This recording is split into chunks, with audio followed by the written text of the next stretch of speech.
Hello दोस्तों, आप सभी का स्वागत करता हूं मिशन आरबीएससी पर। देखिए, कल के एग्जाम के लिए बहुत सारे बच्चों को रिपोर्ट राइटिंग का टॉपिक आपको चाहिए होता है और चूंकि रिपोर्ट राइटिंग आपको निश्चित रूप से देखना ये इंपॉर्टेंट टॉपिक है आपका। चौथा जो प्रश्न आएगा उसमें आपको या तो एक रिपोर्ट लिखनी है या फिर एक पैराग्राफ लिखना है। तो आपके पास कोई ऑप्शन भी नहीं है इसमें कि हम इसके अलावा कोई टॉपिक तैयार करें। तो ये तो 100% रिपोर्ट तो आपकी परीक्षा में आनी ही आनी है। तो आज की इस क्लास में मैं आपको बताने वाला हूं बेस्ट रिपोर्ट कैसे लिखें, बेस्ट रिपोर्ट का फॉर्मेट क्या होता है और रिपोर्ट की फिक्स लाइंस क्या होती हैं। ये इतनी चीजें अगर आपने याद कर ली तो आपको रिपोर्ट राइटिंग के पूरे नंबर मिलेंगे। और ध्यान रखना, जो तरीका बता रहा हूं उस तरीके से आप लोग अगर लिख के आ गए तो एक भी नंबर नहीं कटेगा।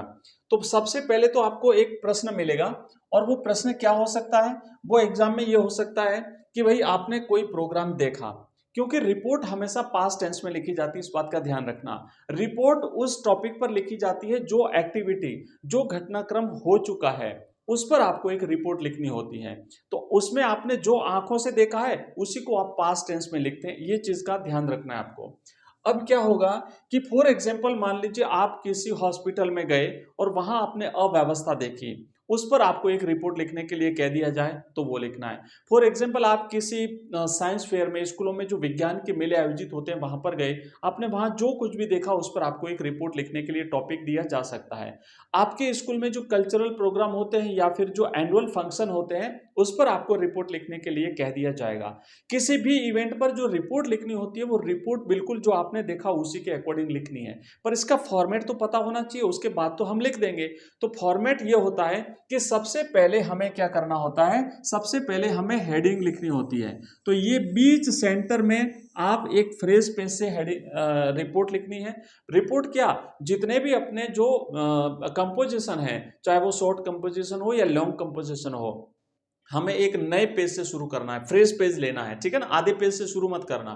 तो फ्रेश पेज से लेंगे, उस पेज में रिपोर्ट राइटिंग में सबसे पहले आपको सेंटर में हेडिंग लिखनी है। ध्यान रखना क्या हेडिंग लिखनी है कि आप रिपोर्ट किस विषय पर लिख रहे हो। फॉर एग्जांपल जैसे हमने यहाँ पे लिखा है miserable condition of local hospital, एक स्थानीय हॉस्पिटल की अव्यवस्थाएं, उस पर आपको लिखनी है। हो सकता है आपने साइंस फेयर देखा हो तो वहां पे लिखना है, हो सकता है किसी ब्लड डोनेशन कैंप की रिपोर्ट आपको लिखनी हो। तो जो टॉपिक है वो आपको सबसे पहले लिखना है। ध्यान रखना, ये बाकी चीजें नहीं लिखनी, जो ऊपर की है ना उसको छोड़ दो, आप ऊपर की सारी चीजों को छोड़ दो। रिपोर्ट राइटिंग में पहला जो पॉइंट लिखना है आपको, वो पहला पॉइंट आपको ये लिखना है कि बीच में हेडिंग लिखनी है।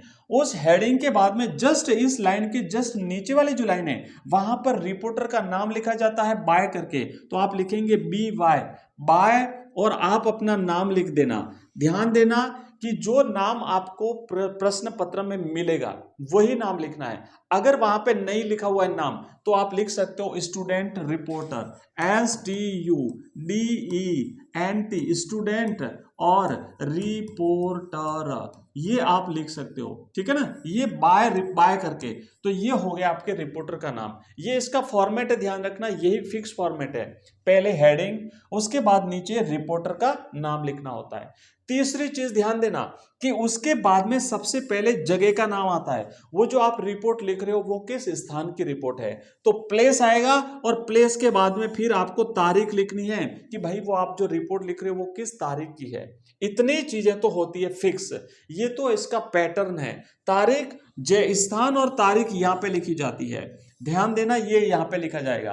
तो एक तो फॉर्मेट याद हो गया आपको कि हेडिंग, हेडिंग के बाद में बाय करके रिपोर्टर का नाम, उसके बाद में प्लेस, और उसके बाद में उसकी दिनांक उस रिपोर्ट की।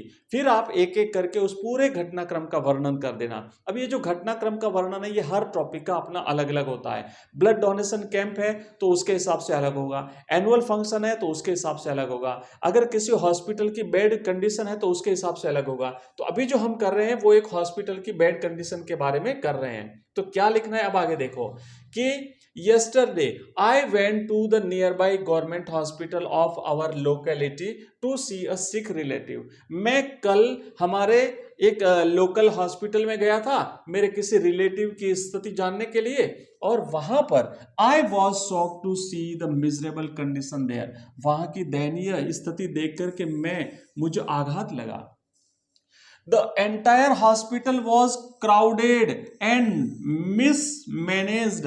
पूरा हॉस्पिटल भीड़ भाड़ से भरा हुआ था, कोई व्यवस्था नहीं थी वहां पर। The floors were dirty and a foul smell was coming from the wards.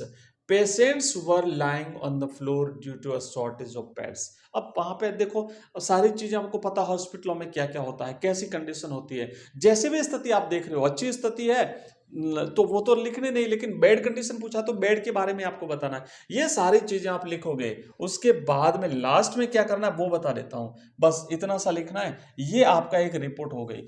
आप समझो कि जो समाचार आते हैं ना, समाचार पत्र में जो समाचार छपते हैं वो एक रिपोर्ट ही होती है, तो उसके अकॉर्डिंग आपको इस तरीके से एक रिपोर्ट लिख देनी है। ये आपकी हो गई रिपोर्ट।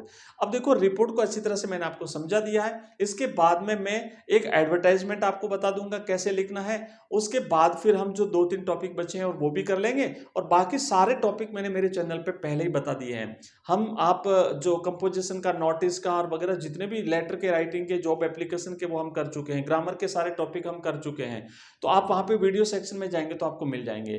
तो ये इस तरीके से आपको बेस्ट तरीके से देना है इंग्लिश का एग्जाम, और बाकी सब्जेक्ट्स की भी हम तैयारी कराएंगे आपको। अगर आप चाहते हैं कि आप बाकी सब्जेक्ट्स भी तैयारी करना चाहते हैं तो चैनल को सब्सक्राइब करें और वीडियो को लाइक कर दें। Thank you.